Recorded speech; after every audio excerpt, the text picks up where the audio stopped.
श्री स्वामी समर्थ. जय जय स्वामी समर्थ. स्वामींचं नाव घेऊन मी या व्हिडिओला सुरुवात करते. उभारून आनंदाची गुढीदारी, जीवनात यो रंगत न्यारी.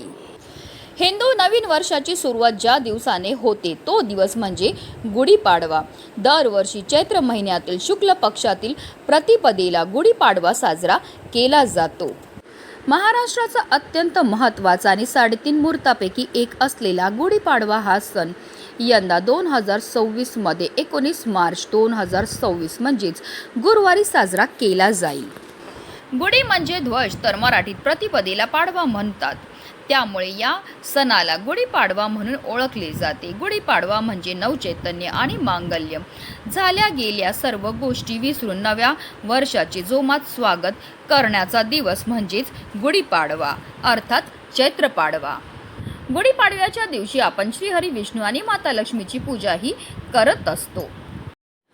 गुढीपाडव्याच्या सणाला निश्चितच धार्मिक महत्त्व आहे. याशिवाय हा सण जीवनातील शुभ आणि समृद्धीचे प्रतीकही मानले जाते. गुढीपाडव्याच्या दिवशी घरोघरी गुढी उभारली जाते, ते समृद्धीचे प्रतीक आहे. गुढीपाडव्यापासून चैत्र नवरात्रीला सुरुवात होते. ब्रह्मदेवाने गुढीपाडव्याला विश्वाची निर्मिती केली असे पौराणिक कथेत सांगितले आहे. त्यामुळे या दिवशी ब्रह्मदेवाच्या पूजेलाही विशेष महत्त्व मानले जाते.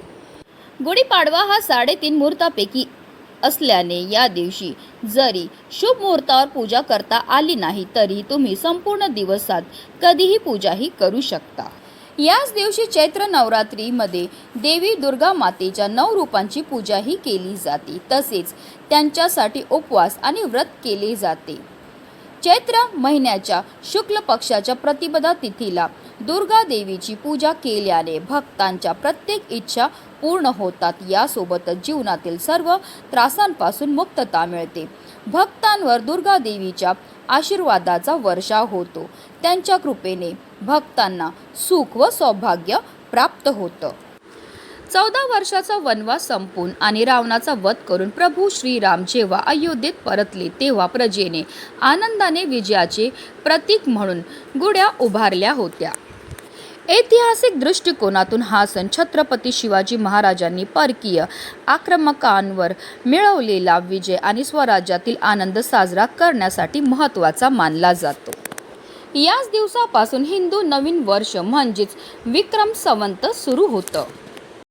आणि या दिवशी शास्त्रामध्ये काही उपाय हे सांगण्यात आले आहेत. हे उपाय केल्याने आपल्या जीवनामध्ये असणारे जी संकट आहेत, विघ्न आहेत, दोष आहेत, त्यापासून आपल्याला निश्चितच मुक्तता मिळण्यामध्ये मदतही मिळत असते.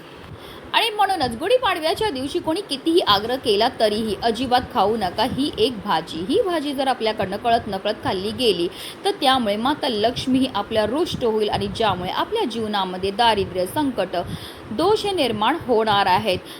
99% लोक करतात ही चूक. त्याबद्दल सविस्तर आणि महत्त्वाची अशी माहिती मी तुम्हाला या व्हिडिओमध्ये देणार आहे. तर व्हिडिओ पूर्ण पहा. आणि जर तुम्ही माझ्या चॅनलवर नवीन असतील तर चॅनलला सबस्क्राईब करा आणि शेजारी बेल आयकॉनसुद्धा प्रेस करा, जेणेकरून तुम्हाला माझ्या नवनवीन व्हिडिओचं नोटिफिकेशन हे मिळत राहील आणि तुम्ही एक पण व्हिडिओ मिस करणार नाही. गुढीपाडव्याच्या दिवशी सर्वप्रथम ब्रह्ममुहूर्तावर उठून स्नान करावे. यानंतर संपूर्ण घर स्वच्छ करावे. त्यानंतर घराच्या मुख्य प्रवेशद्वारावर आंब्याच्या पानाची तोरणं लावावी, रांगोळी काढावी. त्यानंतर घराच्या काही भागात गुढी उभारावी.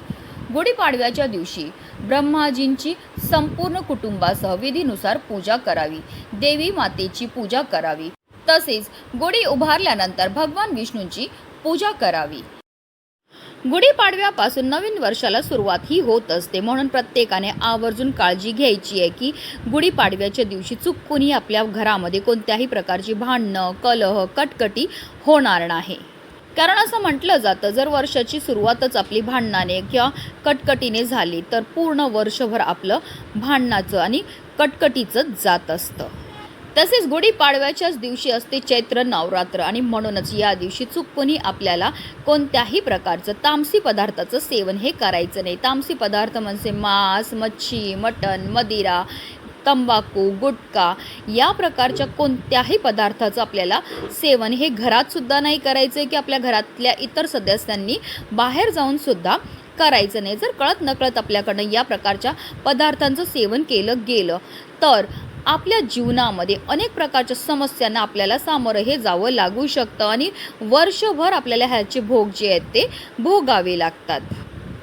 तर या आता काही चुका आहेत ज्या आपल्याला आवर्जून गुढीपाडव्याच्या दिवशी टाळायच्या. तर चला जाणून घेऊया त्या कोणत्या भाज्या आहेत ज्या आपल्याला चुकूनही गुढीपाडव्याच्या दिवशी सेवन करायचे नाही. त्यामध्ये सगळ्यात पहिलं म्हणजे कांदा आणि लसूण. आपल्याला चैत्र नवरात्र म्हणजे पाडव्याच्याच दिवशी असते चैत्र नवरात्र आणि नवरात्रीमध्ये चुकूनही आपल्याला कांदा आणि लसूणचं सेवन हे करायचं नाही, कारण कांदा आणि लसूण हे तामसी पदार्थामध्ये येतं. आपल्याला या दिवसांमध्ये आवर्जून सात्विक अन्नाचं सेवन हे करायचं आहे. तसेच आपल्याला वांग्याचं सेवनसुद्धा चुकूनही गुढीपाडव्याच्या दिवशी करायचं नाही आहे, कारण वांगंसुद्धा तामसी पदार्थामध्ये येतं. तसेच जर तुम्ही चैत्र नवरात्रीचं व्रत करणार असतील तर चुकूनही या दिवशी तुम्हाला फणसाचं सेवनसुद्धा करायचं नाही आहे किंवा फणसापासून बनवलेल्या कोणत्याही पदार्थाचं सुद्धा सेवन हे करायचं नाही, कारण फणससुद्धा तामसी पदार्थामध्ये येतो.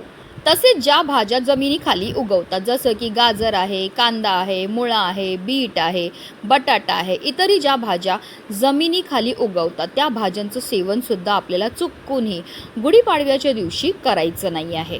गुढीपाडव्याच्या दिवशी आपण चैत्र नवरात्रीचं घट स्थापित करत असतो. तसेच आपण दुर्गा देवीची पूजा करत असतो, श्रीहरी विष्णू माता लक्ष्मीची पूजाही करत असतो. आणि जर अशा प्रकारच्या तामसी पदार्थाचं सेवन आपण या दिवशी केलं गेलं तर त्यामुळे आपल्यावर माता लक्ष्मी ही रुष्ट होते आणि जर आपल्यावर धनाची देवी रुष्ट झाली तर त्यामुळे आपल्या जीवनामध्ये अनेक प्रकारच्या समस्या, दोष, दारिद्र्य येण्याची शक्यताही होत असते. म्हणूनच व्हिडिओ जास्तीत जास्त लोकांपर्यंत शेअर करा, जेणेकरून अजाणतेपणे सुद्धा कोणाकडनंही ह्या प्रकारच्या चुका ह्या झाल्या नाही पाहिजेत हीच मनामध्ये इच्छा. श्री स्वामी समर्थ. जय जय स्वामी समर्थ.